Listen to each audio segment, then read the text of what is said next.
এই যে ফুলকপিটা হয়ে গেছে, হ্যাঁ হয়ে গেছে। এবার আমি পনিরগুলো এই যে জল থেকে ছেঁকে দিয়ে দিব।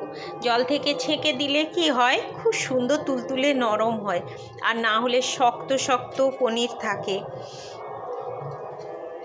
আমি তো এইভাবে রান্না করলাম, জানি না কেমন হয়, আপনারা বলবেন। আমি তো এইভাবে করে দেখেছি, খুব সুন্দর, পনিরটা খুব নরম তুলতুলে হয়।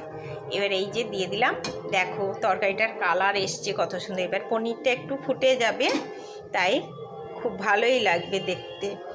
এই যে কালার চলে এসছে, আর হলুদটা আমি বেশি দেইনি।